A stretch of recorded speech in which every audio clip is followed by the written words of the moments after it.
Okay, so Shalom Ubracha. Nice to be back here after 2 years. Last time was about 2 years.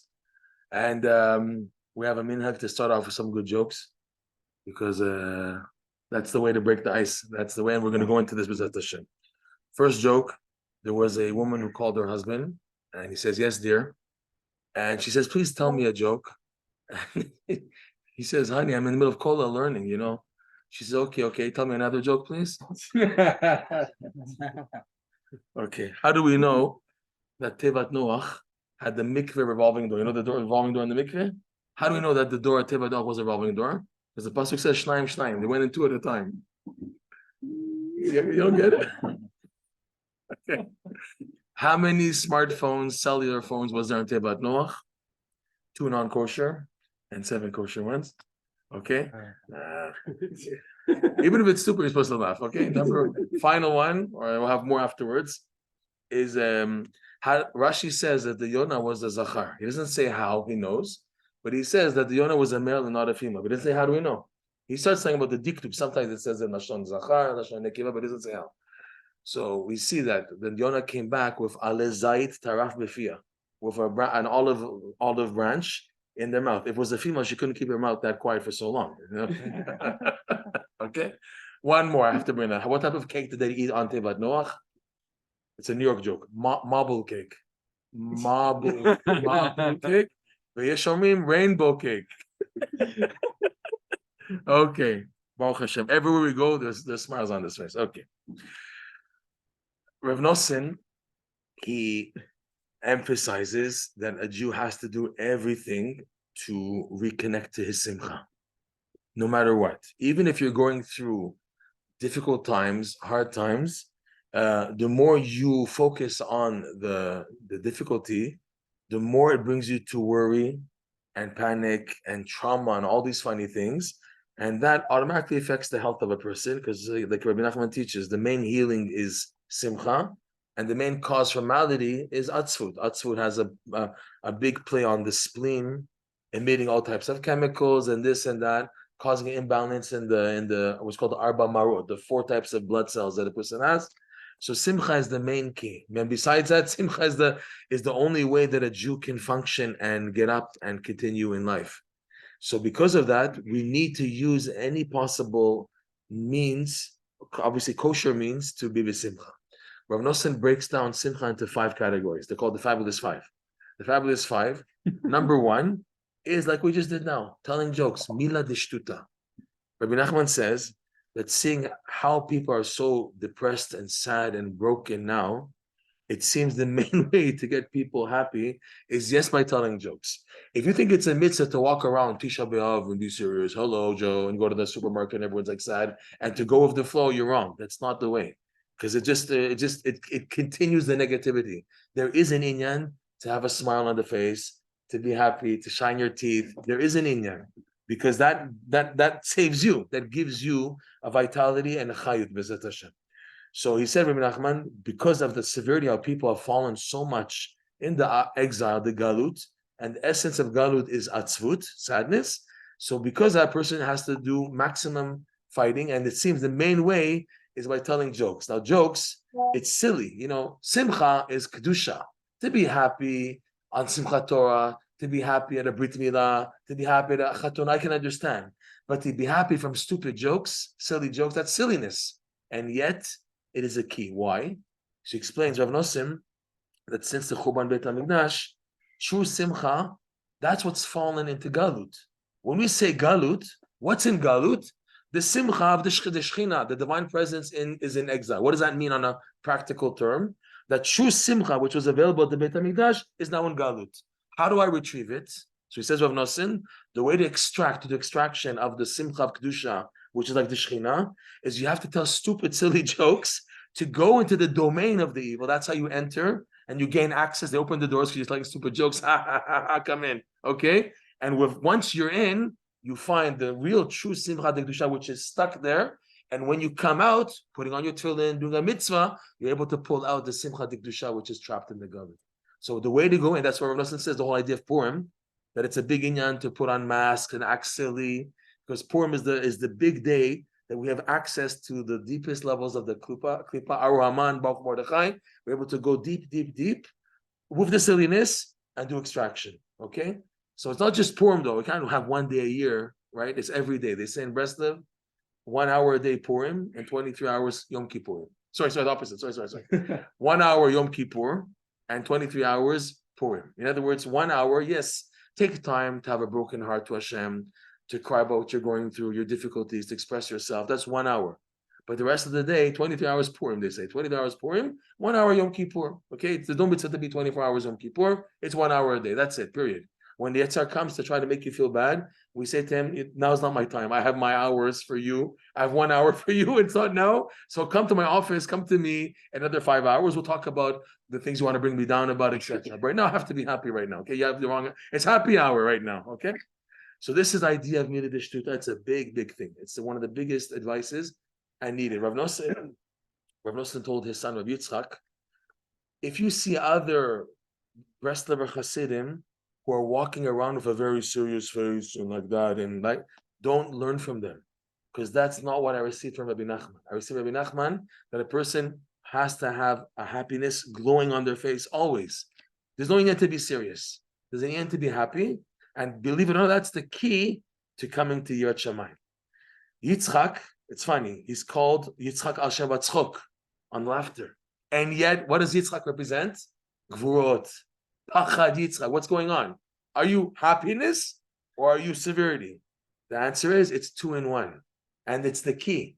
The key to having gvura, to having strength and resilience and koach and going forward and being a soldier, the key to that is tzchok, believe it or not. If you have true simcha in life, that's what pushes you to get up. That's the key. Rabbi Nachman has a lesson 17, part 2 of Likutey Moharan, where he says that Shabbat is the key of Yirah. Like it says, Bereshit, one of the combinations of the letters Bereshit is Yireh Shabbat, the fear of Shabbat. In other words, the essence of Yirah comes from Shabbat, fine. But he says the way to get into that is dafka through Simcha. Once he told off Rav Nosson, he asked him, are you the Simcha on Shabbos? Do you feel the Simcha of Shabbos? Rav Nosson answered, sometimes I have hit or a root, an arousal, it's called frumkeit. I have a frumkeit experience on Shabbat. So the Rebbe said, that's not the way. That's not the way. The way to enter the gateways of Shabbat is dafka simcha. So Rav Nosson started to worry. How am I going to be happy now when I'm not happy? Rabbi Nachman read his mind. He says, now you have what to worry about. Now you have what to worry about. So he spoke up. Rav Nosson said, at least I want to be happy. Okay, I'm not happy. But I know I have to be happy now, and I want to be happy. So Rabbi Nachman says that to everyone at the table. Do you hear what he said? Shkoyach, he said the right thing. That even if I can't actually have happiness, it's not there, at least I want it. So in this context, he says the key for coming to Yirah is dafka the inyan of simcha. That's how you come to it. That's how it is for everything in life. If a person, you see all these Baal Tshuvas, they start off with a very deen attitude. I sinned and I'm punishable and this, and it's like the famous story of the Maggid of Mizrich. There was a person who was a big sinner, and he said to him, I sinned so much, and I think I'm liable to death penalty. So I come to you to perform on me the Arba Mitot Beit Din. I want you to execute me because I'm so lost and I'm finished. I'm such a sinner. I deserve now to be burnt and skila and everything. So the Maggid said to him, "Okay, sit down." He sat him down. He blindfolded him. He says, "You can open your mouth and I put in like a burning coals in your mouth." I'm ready. I sinned so much. I'm ready. He opened his mouth. And he's blindfolded. And the Maggid put in his mouth a spoon of honey. And he said, that's it, you're free to go. He said, what? Where's the burning? He says, no, your pain that you had, the tsar you had, it's enough already. The charata you had, that's enough, okay? So the point is, though, many people who begin with a deen level. And these people tend to fall off afterwards because they're so serious and serious and serious. More than that, they need simcha. They need chazkut. There's a saying, for every spoonful of hitorerut, you need a bucket of itchazkut. Itchazkut means to be chazik with simcha and positive thinking. You need a bucket for every drop of hitorerut. That's it. I'm going to wake up again after hearing that shir. That's it. I'm going to do this and do that. Okay, that's your hitorerut. And get ready because you can have so much setbacks from the Yetzirah, you're going to need a mamash bucket of hitchazkut in order to maintain that little spoon of hitorut. Okay, so going back, the key Yitzchak, he's tzchok, but he's also gvurat Yitzchak, because that's the key. The simcha that he was born through and that he had. You would think Yitzchak was sad. He wasn't a sad person. The avot were tzaddikim. The avot were people who were happy. Baruch Hashem. They were happy people. Yitzchak was a happy person. He wasn't like he was locked up, blind and negative. No. So when you read Rashi, you think, so like he's dead and everything, and it's sad. But he was a happy person. That's the virtue of the avot. Okay. So simcha is the key for even advancing serving Hashem. Let's go back. Number one is telling jokes, utilizing the faculty of telling jokes to make a person laugh, even if it's mundanity, because it eventually leads to true simcha. Number two is the idea of putting on music and dancing and singing a nigun, getting yourself in a good mood through music. They have this kosher trance music. You pass by it, you start moving. You can't just stay still. You start moving when you pass by it. That's something powerful in the trance music. And if it's in the kedusha, I think it's a good idea to get a person moving. Huh? That's what they play in Uman. Yeah, exactly. And Uman, there's what's called Kikar Pushkin. You pass by, you have to move. You can't now not move when you're going by there, because it's really drawing to you. So that's what music does to a person. You have in the Sefer Torah, you have the 4 levels of the Sefer Torah. It's called Tanta, Ta'amim, Nekudot, Tagim, Ve'otiyot. Okay, Ta'amim is the trop, the nigun, Vayomer. Okay, the vowel points, Nekudot, the Tagim, the crowns on the letters, and the actual letters. Of the 4, what's the highest level is the Ta'amim. These correspond to the 4 worlds, right? Atzidut, Bira, Yitzir, Asiyah. Atzidut, the highest world is the idea of Ta'amim, meaning that nigun gets to you like nothing else sometimes gets to you. You can take a look. You're Friday night, it comes to L'chu, Neranena, people say it fast. They're waiting for the Chadoidi. The Chadoidi, when they start singing, now I'm here. Because the nigun has the power to get to you. It's saying words, fine and dandy. That's why many people like this Karabach Minyanim, because they're waiting for the nigun to connect. Okay? Nigun, it's something very powerful. It's proof. You see that it gets a person really into things with Hashem. So nigun, dancing, clapping is a big thing. Number 3 is finding the good points. Azamra lelokai be'odi. I will sing to Hashem with my odi, my od me'at, a little bit more that I find inside myself. This for sure is difficult, because the tendency of a person is to look at the negative. The Al-Sheikh, he says, Hashem created that the human pupil, the eye, looks black, it looks dark. Even though it's see-through, shakuf, but it looks black. Why? Because it's the automatic nature of a human being to look at everything negative. Everything's dark. How are things going? How's business? How's your wife's marriage? Everything's never good. What's going on? Because the way a person naturally looks at things is all negative. Okay, so it's a work. It's an avoda to train a person. Yes, it's an avoda to begin to look at things in a positive vein. Okay, that is a key for being besimcha. When a person is negative, I met a guy in Shabbos, like he's like 200 kilos, something like that, and I'm not married, and I'm this, and like he's just going on. I'm this and that and this and that. So I said, okay, there's no one to talk to. Goodbye. Everything's negative. So how in the world do you expect to have hope if you yourself are just so negative? It's unbelievable. You need some handle to have hope. Once someone came to Rabbi Nachman, the same thing. He said, I'm a sinner. I'm far. I'm never going to make it. And Rabbi Nachman was trying to tell him, you have to find your good points. He said, I don't have good points. It's all messed up. So he said, okay, so I have no one to talk to. Goodbye. And he said, no. At least I sometimes want to get up. He said, it's too late. It's not enough. No, but I want to really start again. No, it's not enough. But I want to. You see? Okay. You see what you're doing now? Continue. Work on that. Work on finding your good points. Come back to me when you're looking at your good points. Until then, there's nothing to talk about because you don't value your good points. So don't come to me. So the idea is you have to work on finding the good points. It's not easy. It's easy to be negative, especially when everything is falling on you. But it's a training. How do you do the training? By davening for it. Davening to find your good points and training yourself. It's a mamash. If you have it as a focal point in life, so Baruch Hashem, it begins to develop. That's number 3. Number 4 is hoda'ah, giving thanks. The Jew starts his day off, like we said earlier, modani. The very first thing a Jew does when he opens his eyes, or he's supposed to do, okay, is modani. Modeh I thank you because everything is a gift. Shechzarta bin nishmati, right? And that includes everything else.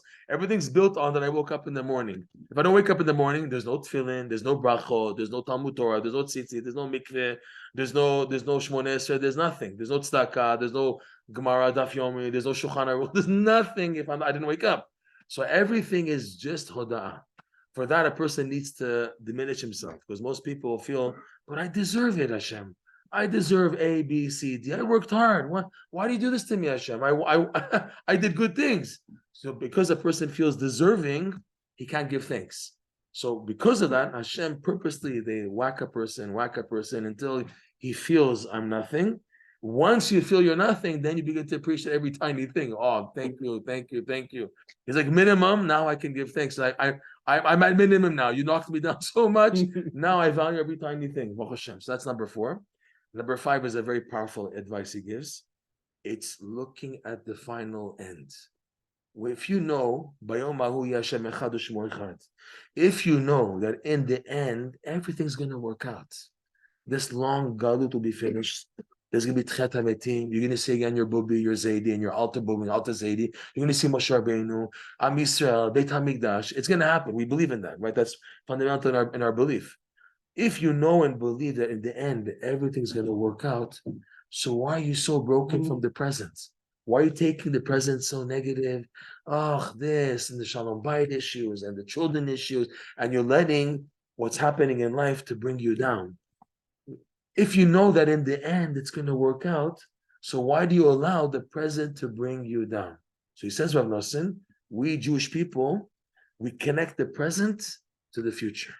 We know there's a nechama, and the far end is going to be a nechama, and we draw that nechama to the present.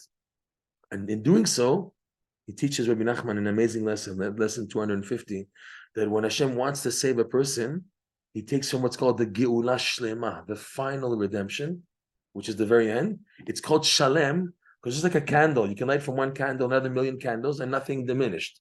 So the Geula Shlema doesn't diminish if you borrow some salvation from it. So what Hashem does, he takes from the future redemption and takes from it and draws into the present, the past really, the present, salvation that you need right now. But how can it happen? If you connect the future to the present. It's a holy name of Hashem called Ekyeh. Ekyeh is accessing the highest level of the Sfirot, and it translates as I will be.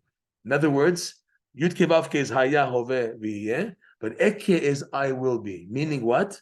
That I'm able to connect the future to the present, and when I'm living in the present, it's always connected to the future. So that no matter what I'm going through, if I know that in the end it's going to work out, so I really have nothing to worry about. There was a story, I heard it from a lady, who heard it from the lady herself. I assume it's true, but it's far-fetched, but it looks like it was a true story. Of a lady, she was a frum lady, with her daughter. They survived Auschwitz together. From beginning to end, they weren't separated, and they both survived, which is already rare. And they asked her, what happened? How did this happen? So she said that she was cracking up so much. She got off the train. She sees this terrible scenario. You see the chimneys and the stench of bodies being burnt, and everyone mamash deformed or sick, and the prisoners and all the pachad and the panicking and Mengele separating, whatever. She started to crack up, and she was laughing so much the Nazis were a bit scared to deal with her, to do anything with her, because they thought she's bougie, whatever. They don't know what to do, taboo or something. They just let her be with her daughter. They didn't deal with. She was just cracking up. They didn't have time to even think of killing her. They were just a bit shocked. And they asked the lady, and why were you cracking up? Why do you crack up in such a place? This is such a terrible place, and you're laughing. So she said, when she saw what she saw, this terrible Gehinam, it became so obvious that these people are going to pay the price. They're stupid. Hitler, you're stupid. Nazis, you're stupid. You don't realize that by doing bad, you're going to pay the price? Are you that stupid? Are you that nuts? Benzi, sir, your cousin. Are you that nuts that you don't know you're going to pay the price? Hitler, you're so stupid. The Midrash says that even, by the way. The Midrash says that Esav said, right, Yikrevu Yemei Evel Avi, let the days of my father, the morning, pass away, and then I'll do away with Yaakov. So the Midrash says that Paro said about Esav, you're stupid. Paro said about Esav, you were stupid. Why? You waited. You said, I'm going to wait for my father to die, then I'll kill Yaakov Avinu. So in the meantime, Yaakov became 12 tribes and grandchildren and Eneklech and 70. What did you accomplish? So Paro said, me, as soon as the baby boy is born, right? We throw him into the Yaor. I don't wait. As soon as the boy is born, we kill him. So Haman comes along and he said about Paro, you're stupid. You kill only the boys. What, a Jewish girl, she has children, even if a goy, they're not Jewish? Of course they're Jewish. What did you accomplish by just killing the boys? Me? Taf and Nashim, I'm going to kill everyone. Men, women, children, everybody I'm going to kill. Comes along Gog, which by the way today I think is Google. Okay, Gog, the clip of Google. Gog comes along and he says I said to Haman, you're stupid. You don't know that as long as the Jews are connected to Avim Sheba Shamayim, you can't do away with them. What I'm going to do, I'm going to separate the connection between their God and them. Once I do that, then I can do away with the Jews. So the Midrash concludes that Hashem says to Gog, you want to fight against me now? No problem. I'll bring you to Eretz Yisrael, and here I'll bring you down. That's the Midrash. That the stupidity. Mamash, you're stupid. So this lady, going back to this lady, she was saying it was so obvious that they're going to pay the price. You guys are stupid, idiots. So absolute stupid.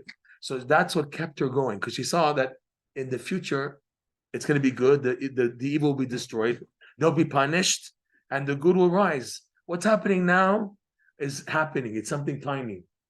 But when you look in relationship to the film of 6,000 years, it's like a reel of film, 6,000 years, and your life is maybe maximum 120 years, which is like 1 second of a 6,000 year film.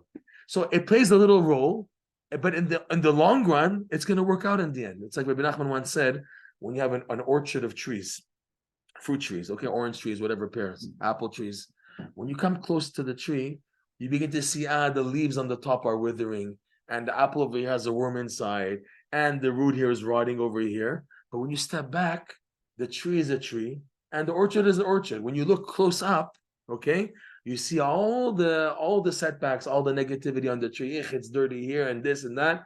But when you look from far, you see good. Also in chinuch of children, you notice?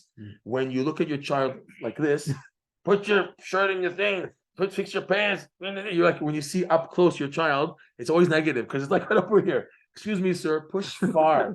Oh, what a cute boy. You're so nice and everything. You don't see the cavity. You don't see the thing. You see it's nice and clean. Everything is nice. Because when you push far, you see better. Okay? That's what's needed in today, in life. If you look at today exclusively, you have what to be negative about. No problem. Everything that doesn't make sense because it's olam hazeh, it's now. But if now you push back and see today in relationship to the big picture, everything's amazing. Everything's going to work out. And it's worth doing good and not being broken from the setbacks. It's going to work out in the end. How do I know? Because there's going to be a Tchat HaMetim, there's going to be a Mashiach, there's going to be a revelation of good, and I'm going to be rewarded, and Hashem will help us. It's going to work out in the end. How? I don't know, but it's going to work out. So that's when you push things back farther, okay? So he says, Rav Nosson, when you do that, it's much easier to be happy in your daily grind. When you get into what's called Keter the Mochen, you get sucked into the grind of the daily challenges that you're going through. So it's very easy to get negative. What? This didn't work? Where's the shipment and this and that? You're always at work and running because you're just going nuts from the present. But when you see it's overtaking you and making you feel negative, it's time to take a break, take a coffee, go to the balcony, look at the beautiful sun and the sky and everything, and then you have what to be happy about. B'ezrat Hashem. Okay, so these are what's called the fabulous five eitzot on being sinful. Now, I just wanted to mention that this year we didn't even start the year yet. To explain with what happened, we have to obviously find hints to what happened, and the whole world is still talking about it. If you look at all the news and everything, they're still going what happened in Gaza and the pogrom and this and that. It's true, the year didn't really start technically. To explain, Hoshana Rabbah, it's called, the Ben Ish Chai explains, it's called Hoshana Rabbah, means save on the behalf of 51. Na also means bakasha, please, but it's also the number 51. What's 51? the 30 days of Elul and the 21 days of Tishrei leading up to Hoshana Rabbah. What does that mean? That the culmination of all that you were doing from Rosh Chodesh Elul, if it's slichot, extra tehillim, more tshuva, all the devotions of Elul to prepare for a good Rosh Hashanah, and then the Yamim Noraim, Rosh Hashanah, okay, Yom Kippur, and then the tzaddikim are judged for life, the Rashaim are judged for death, Beinonim are given until Yom Kippur, but the execution, the ptakim are sent out on Hoshana Rabbah. So because of that, it's a day reserved for more tshuva. We wear kittel, we do more hakafot of the Arba Minim, we stay up at night saying tehillim and doing all deeds of repentance and tshuva to try to bring it to have a last resort, that if something was negative, something was bad, to make it good. And this goes into the night of Simchat Torah, Shmini Atzeret, like Rabbi Nachman teaches, that when you say in Mariv of Shmini Atzeret, Simchat Torah, Emet ve'emunah kozot, at that point your parnasa for the whole year is determined. That means into the night of Simchat Torah is still judgment time. You still have a chance to do something, if there was something negative issued, you can still bring it back. So technically, the actual beginning point of the year is the morning of Simchat Torah, okay? In Eretz Yisrael, when was Netz? Netz, the earliest time for Shacharit, approximately 6:30, 6:34. Yerushalayim was 6:36. When did we hear stories of the infiltration of the Hamas in Eretz Yisrael? 6:30. 6:34, 6:36. It's like Hashem didn't wait a second. The beginning of the year, they took the carpet from under our feet. What in the world? What in the world? The year, and we're still on the after effect and all the rallies all over the world, the Palestinians to the sea, the extra security all over the world. That Natbag, the airport is empty now. There's no flights from Eretz Yisrael. Only El Al is flying, and the malls are empty. Everything is like dead in a sense. Okay. What's happening here? Okay, the year didn't even start, but let's take a look at what happened. This happened on Simchat Torah, which is supposed to be one of the happiest days of the year. Rabbi Nachman once told Rav Nosson, "Did you dance this Simchat Torah? Were you happy?"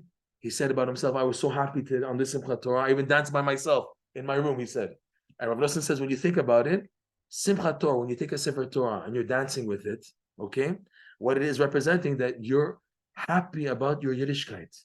I have a meaning in my life when I'm holding the Sefer Torah and dancing with it. What does it mean? Even though I am as I am, I still have a piece in this.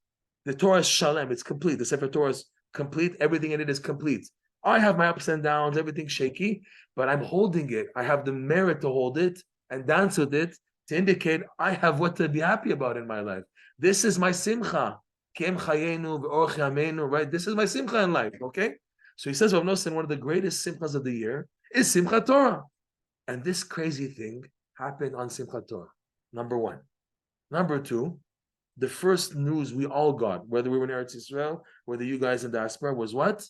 Of these poor teenagers at that Nova festival, right?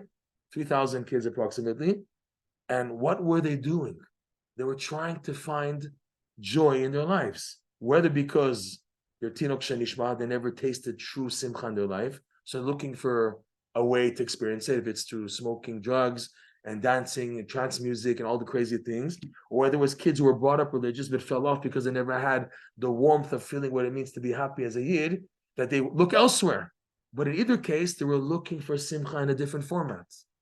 Number two. Number three, the crazy thing that hit us was the hostages. Who didn't cry when you see the videos of children, of girls being? You want to cry when you hear that, right? Where's that mentioned in the Torah?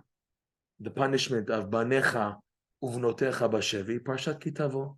The punishment, and your sons and daughters chas v'shalom will be taken hostage, Parshat Kitavo, of the 98 klalot. And what does it say in Parshat Kitavo? In the middle of the punishments, it says, "This will befall you, tachat asher lo avadat Hashem Elokecha b'simcha." You hear that? It's not a Hasidic word. It's not a Breslov. The Litvaks, they say your Breslovers are saying mitzvah gedol al yod b'simchat lamed. Where? Here, tachat asher lo avadat Hashem Elokecha b'simcha. It's a pasuk in the Torah. Okay? The pasuk doesn't say, "I'm going to punish you, Hashem. I'm going to punish you because you didn't serve Hashem." No, I'm going to punish you because you didn't serve Hashem b'simcha. Why? Why so bad? Because when the Jew is not serving Hashem at a simcha, when push gets to shove, he drops everything. If there's no happiness in it, so it's a burden. It's hard. I'm struggling. I'm trying to do it, and everything's like a fight and a challenge and negative. You push this person a bit more, like Rashi says, someone who just serves Hashem out of yira, someone serves Hashem out of ahava. The one who serves Hashem out of yira, you push him a little bit more, he kicks it. He says, I don't need this. I don't need this. What do I need this extra pressure for? If anyways everything is deen and harsh and everything. I need ahava. I need to reach this level of serving Hashem because I love it. I feel good about it. I know this is the truth. And have the simcha, okay? So the message is pretty clear. Simcha Torah, these kids looking for simcha, and the punishment of the shvuim, Asher avad Hashem elkecha b'simcha. So it's pretty clear, a message. I mean, we don't know the whole thing. We're not Hashem. But all these mikubalim and tzaddikim saying all types of things. Rabotai, we have to now work on Shemat HaLashon. We have to work now on Shemat Shabbat. We have to work on this. Hello, what we have to work on is simcha. That's the key. We have to work on b'simcha. It's clear. No, it's not clear. Simcha Torah, shvuim, what they were looking for, what the message we got, and the year didn't even begin. Okay? So it's pretty clear that simcha is what is needed. Rav Nosani writes, the essence of galut is atzvut. This chamasnikim yimach shemam. They take their grandmother's Facebook and they show the grandchildren how they're killing the grandmother. Okay? What do they have in their mind? What do they have in their head? They want to promote suffering. They want they should see it, have the pain. For what purpose? Why the pain? Everything that they should fall in sadness. Because the goyim at least who are in galut, representing the galut, their whole thing is sadness, and they can't stand that Jewish people are b'simcha. Because if they could stand it, then leave us alone. We're only 16 million people in the world. You guys are 8 billion. What are we doing to you? We're doing nothing. We're in Eretz Yisrael. We're in Muncie, New York. You guys have all of Alabama. You have the whole Texas. You have Timbuktu. You have all of Punjabi, India. Just leave us alone. What are we doing to you guys? We're only 16 million people. We're not that bad. We're minding our business. We're working. We're doing good to other people. We're Anshe Chesed. What are we doing to you? No, we want to kill you. But what did we do to you? Because they can't stand that the Jewish people have true meaning in life. We have true simcha. We have access to true simcha. They have access to nothing, right? The Midrash says that there was one Roman official. He made a big party, a big ball. He was marrying off a child, something like that. So he invited the Chachamim from the time of the Midrash, okay? And these Chachamim were there. Obviously, they didn't eat any food because, whatever. And everything is gold tables and expensive, gourmet cuisine and everything. And the Roman official was very happy that the Chachamim came to the ceremony and the festive meal and everything. And then one tiny thing was not to his liking. The Midrash says he got something upset about some tiny thing. He took one of the golden tables and he smashed it. And the Chachamim said, "Whoa, what is this?" So the Roman said, "You Jews have what to live for. You have olam haba. You have purpose in this world. But our whole world is olam hazeh. We have nothing else. So if it's not perfect, I lost out. If it's not perfect, and that's all I have, so I have nothing else to live for. That's why I'm upset." That's the idea. The goyim have only this world, and therefore they have nothing to be happy about. They're never happy. There's no true happiness in this world in itself. It's because this world is connected to the olam ha'emet, olam haba, that I have simcha. Simchu b'Hashem v'gilut tzadikim. Our simcha is in serving Hashem. We just saw a few psukim, right? Kivo yismach libenu, anochi yismach b'Hashem. All these psukim show that our simcha is in relationship to HaKadosh Baruch Hu. That gives us the meaning, okay? So it's pretty clear. Our role in this world is to be b'simcha. So this means, how do we fight back? How do we win this battle? By dafka being b'simcha. Because they want to see us to be sad. That famous video they showed in Times Square, that there's the pro-Palestinians, I think it was in France or in Times Square. So they're screaming and they're cursing the Jews and everything. And you have a group of a rally of Jewish people, and they're trying to speak on behalf of Israel. So you see the Arabs going this, like they're making fun of them, like you're crying. If you think on the pnimiyut of that message, it's pretty clear. They want us to be sad. That's what they want. So how do we fight back? By showing our simcha. You didn't, sticks and stones may break my bones, but names will never hurt me. Mamash, kipshuto, you didn't even dent me. You didn't even dent me. That famous picture from the Holocaust. You see the Nazis cutting off the beard of this old Yid, and he's smiling. He's smiling. They're cutting his beard, and he's smiling, and they feel pretty stupid, but they're doing it. But he's smiling. You didn't dent me. You didn't even dent me. That's our success. That's our weapon. That's our key for Hatzlacha. If we cry down and break and show weakness of sadness, that's what they want. That's what the Goyim want. That's what the Galut wants to happen. Our weapon to get out is Simcha. It's a pasuk. It's pretty clear that the key to Mashiach's coming is Simcha. Like the pasuk says, Ki besimcha titzeu. All these rabbis who said now these are signs of Mashiach and this and that, he's not going to come out of sadness and fear and pachad and brokenness. That's not how Mashiach is going to come. He's going to come with a boom of simcha. The psukim say that the goyim are going to come and take each Jew by hand and bring them to Eretz Yisrael out of simcha, right? Az yomu bagoyim, higdel Hashem lasot im ele, higdel Hashem lasot imanu, hayinu smechim. The goyim will say, Az yomu bagoyim. The goyim will say then, wow, higdel Hashem lasot im ele. These Jewish people, Higdil Hashem made big things happen for them. And in reality, it was Higdil Hashem Lasot Iman. It was for our benefit. And we have what to be happy about. Okay? So the key for Mashiach's coming, believe it or not, is Simcha. When you see this happening in the world, we're not there yet. It's not the signs yet. The signs will be a powerful Simcha by the Jews and by the Goyim even. Okay? So this is the key on how we have to survive. This is the key. He goes on, Rabbi Nachman, and he says that the idea of Simcha, the power of Simcha, is to access the highest level of the Torah. The Torah has 5 levels, not 4 levels. We know 4 levels as Pshat, Remez, Drash, Sod, but there is a 5th level called the Keter. Okay? Pshat, Remez, Drash, Sod. Pshat obviously is Torah Shebichtav, Torah Shebe'al Peh, Halacha Moshe Sinai, what we're all spending time learning, all the yeshivas as Rishonim, Achronim, Poskim, that's still in just Pshat. That's the first level. Then you have Remez, we have Gematrias and hints to ideas and things hidden there. Okay, that requires a different level of professionalism in learning Torah. That's called Remez. And then you have the Darshanim, the Drash, which brings out, it digs from the Torah to bring the Musar ethical messages hidden in the Torah. That's called Drash. And finally, of the 4 levels, which is called Sod, the Kabbalah, the secrets of the Torah, which deal mainly with the beginning of creation, how Hashem created the world, the Chalal Hapanui, the vacated space, the infinite light, all these high terms, that's in the Kabbalah. There is a 5th level, it's called the Keter. Keter is the access point to what's called the infinite light, the Ein Sof, the Or Ein Sof. Like a Keter, which is like a boundary. When a king wears a crown, what is the symbolism of a crown? You have the subjects and the king. He wears a crown on his head, which is like a wall separating his head, which is within the walls of the crown, and the subjects. As to say, my mind, my brain is in a different ball game than you, my subjects. That's the idea of a crown. So too, HaKadosh Baruch Hu has Kivyachol, a Keter, a crown, which separates his essence from the creation. What is called his essence? It's called the infinite light, the Or Ein Sof, okay? So, in the Galuyot, the 4 exiles, they say in the Sfarim that each exile came to bring out one dimension of the Torah. So we have, for example, the 4 Galuyot are called Mitzrayim, Bavel, Yavan, and Edom. And in their etymological structure of the grammar, they indicate a type of suffering that the Jews went through in each era. So Mitzrayim, like we know, why were they called Egypt called Mitzrayim?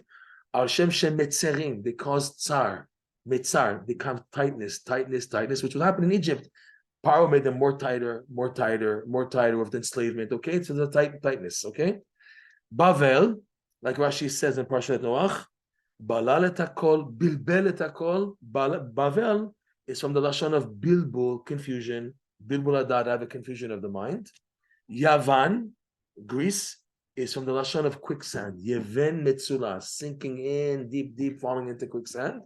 And finally, Edom, right? This final exile that we're in now is similar to the word for the medameh, koach medameh, the faculty of imagination. In other words, distortions of the imagination causing frustrations. Okay, at each level, a new level of the exposure of the Torah was revealed.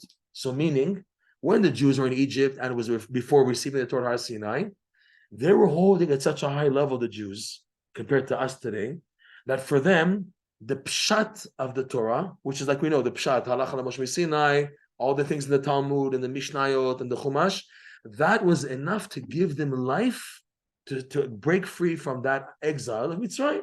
That was the level of Torah that was enough. It's not saying that the other levels weren't there. They were hidden still in the Torah in potential format.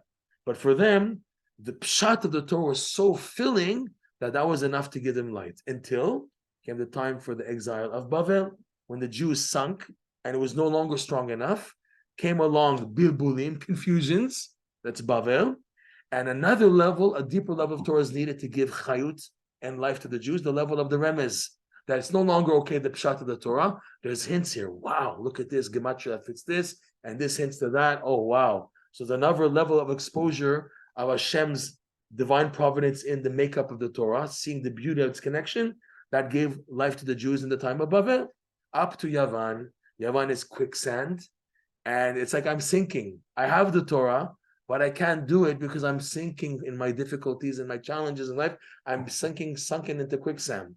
For that, the level of Drash came into play, where it's the Darshanim, where they dig deep to give ethical guidelines, how to survive all these challenges and everything, to give them that strength. Even though I'm in quicksand, I can still do something to get out. Finally, Edom, this final exile, where the challenges of false religions, false beliefs, and what we're going through Edom, intellectualism, philosophy, etc., which is mainly in this time, this final exile, where there's medameh. There's now playing games in our imagination, medameh.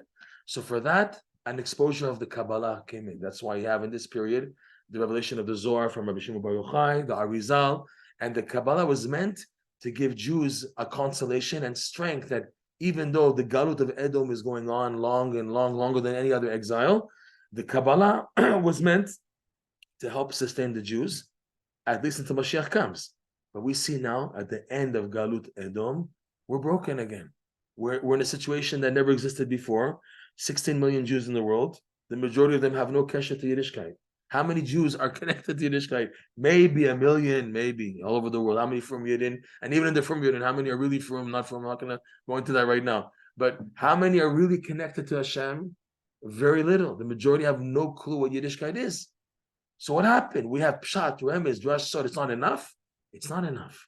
It's now beckoning us to come to the fifth level of the Torah, which is called the Keter.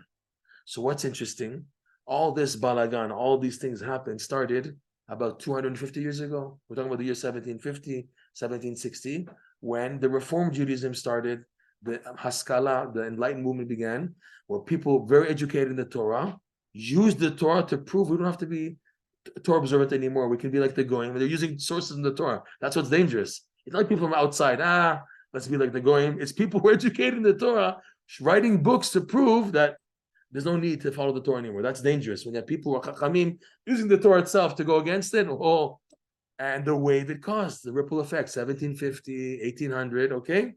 So it's a big makkah that people begin to think, I can choose now to be Jewish or not. Until now, we knew there's only emunah. I'm willing to die in emunah. Now Jews question, is it worth it to die as a Jew?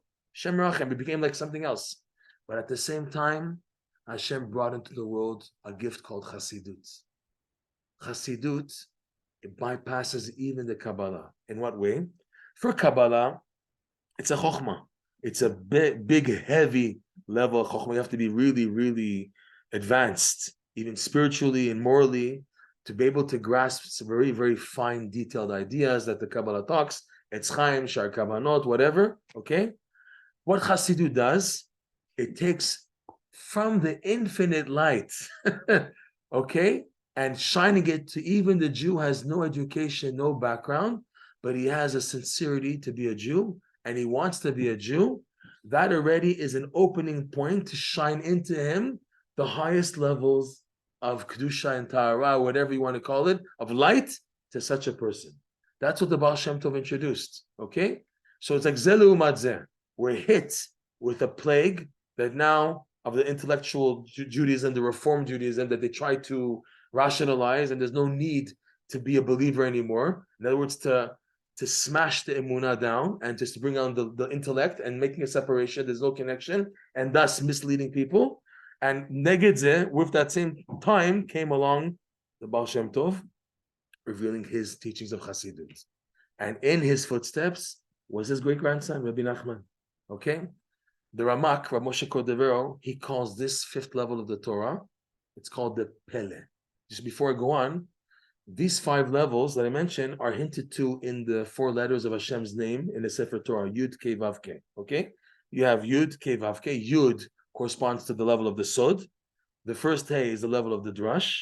Vav is Remez. And the last Hey, the final Hey, is the Pshat.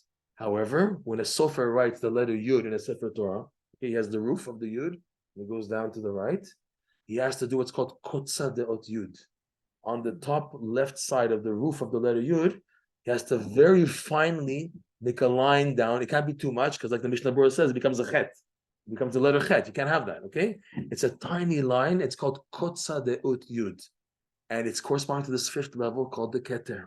Okay, it's very, you can't hardly see it. It's there, but you can hardly see it. And it's referring to this level of the Keter, which is now at this last leg before Mashiach comes, the end of the 4th Galut of Edom. This is what we need, and nothing less. In other words, we're built on Gemara, Daf Yomi, Chumash, Rashi, no problem. We're learning that. But to give me chayut in my daily existence, it's not enough.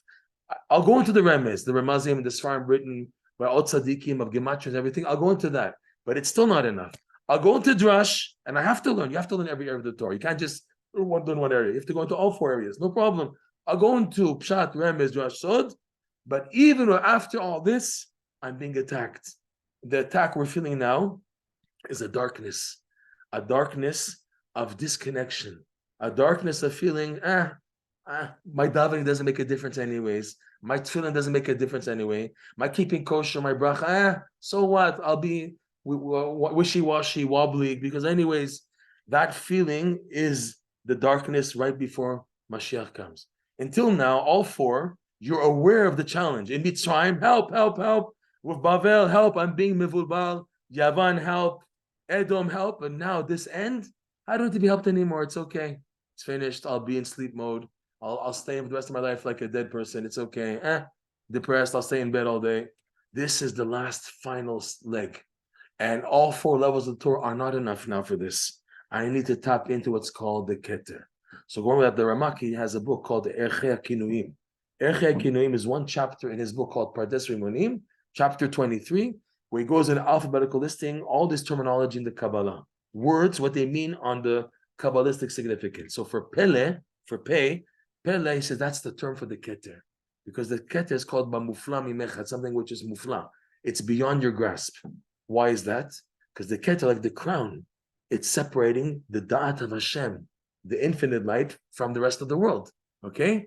So it's accessing something which is beyond your grasp. And yet, you need to access it in order to survive now. So how in the world do we do that?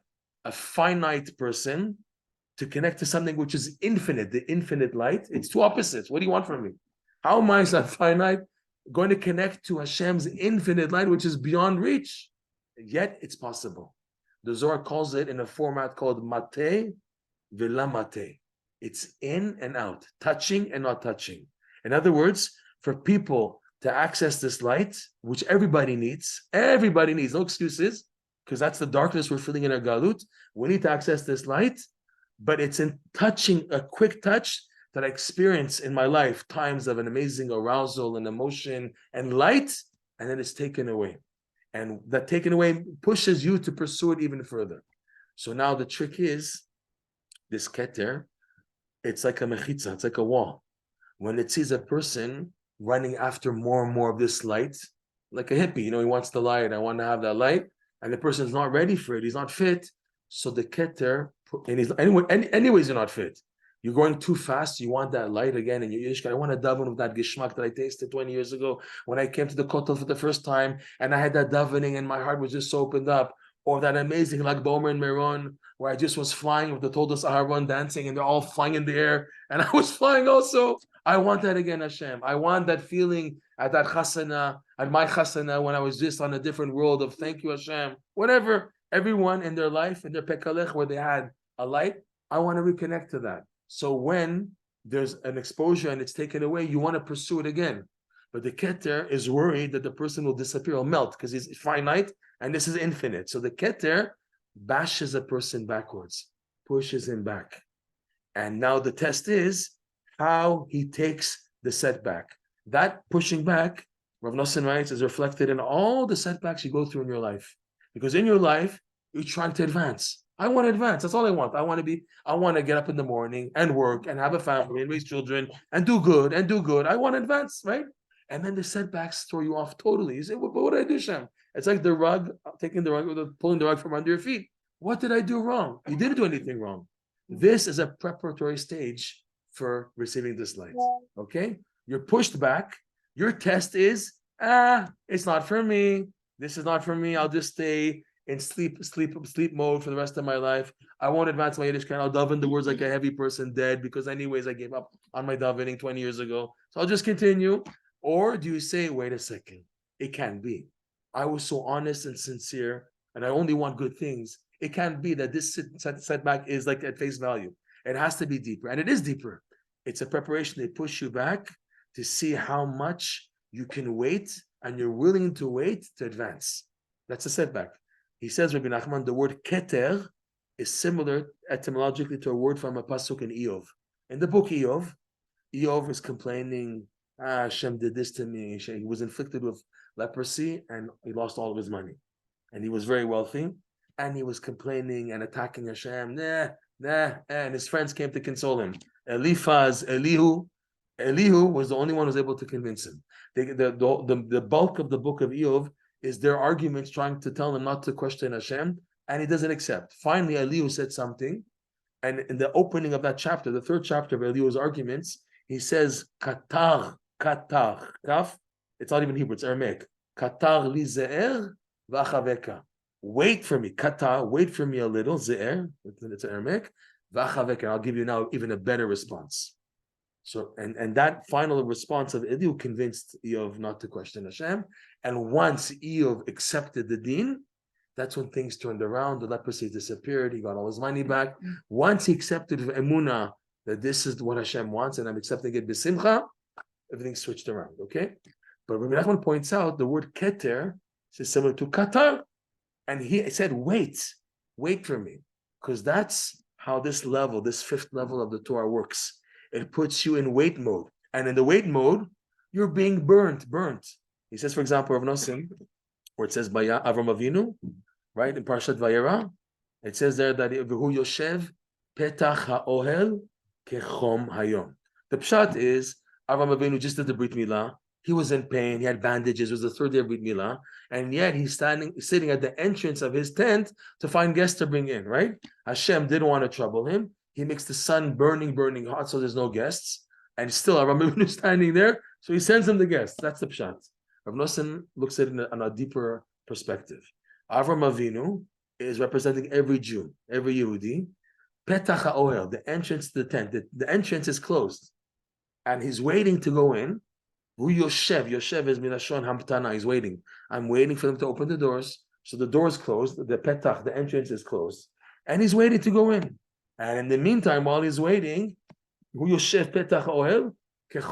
sun is burning on him. In other words, the taivis, the lust of this world are burning him and burning. Oh my God. And he can choose. I can't handle to wait anymore. It's not for me. I'll take off. Or no, I'm not budging from here. There's nothing else anyways. This is the gateway. Tzadikim ovo. I have no other choice anyways. It's this or nothing. So I have to stay here at the entrance and wait for him to open the doors. And he's waiting. So he says that the secret for the Keter, to perceive the Keter, is you have to wait. You have to have the weapon of patience. How do you do that? How do you get that?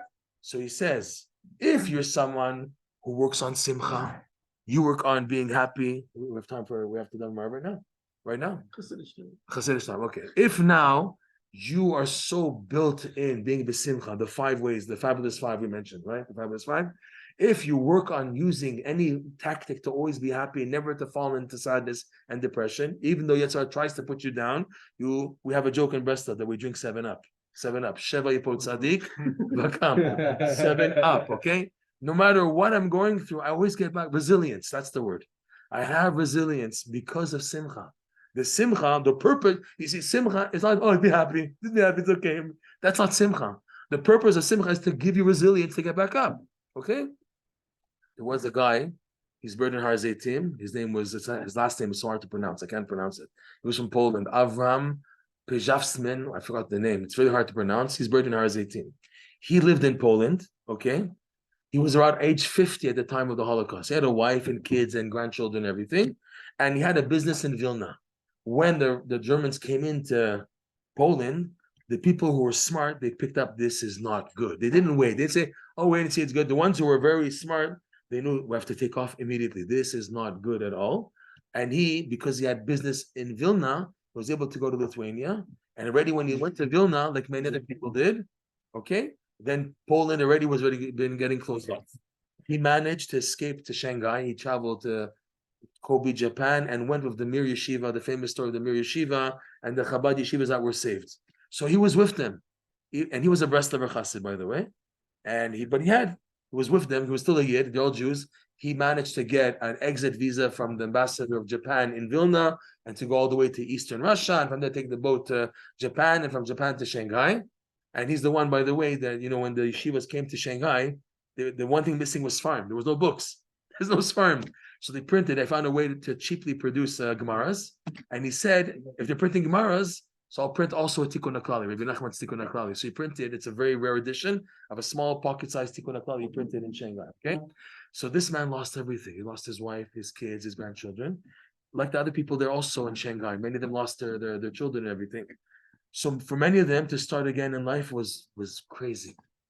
He got to America and he married a lady who can have kids still. He married a lady like 30 years younger than him, and he had a boy. So when the boy was like bar mitzvah, he was already 63. One day he was walking with his bar mitzvah son in Bnei Brak, and he sees one of the Rosh Yeshiva who was with him in Shanghai, and he saw him. He said, "Oh my God, I haven't seen you like in 30 years and this, that." And he's hugging him, and how are you and everything. And he sees this young boy next to him. He says, "Who's this?" He says, "My son." "Your son?"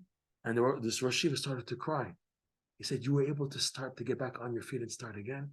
How did you do that?" The majority of people, they were so traumatized when they lost their wives and kids. Many of them didn't want to be married. They just were so stuck. He said, "How did you do that?" That's the message here. With Simcha, you can have resilience and get back up. So it's in a pasuk. Rav Nosson says like this: "V'simchat olam al rosham." It's a pasuk, the Gemara in Psachim, Pechet, this famous Gemara. When the Yidden said Naaseh v'nishma, came down 600,000 angels, and they put two ktarim, fits in for Inyan, two crowns on the head of each Yid, one for Naaseh and one for Nishma. And when it was Chet HaEgel, 1,200,000 angels came and took the crowns. And the Gemara goes on, and in time to come, Hashem is going to bring back the crowns, like the pasuk says, v'simchat olam al rosham, which means that the taich of the Gemara is like this.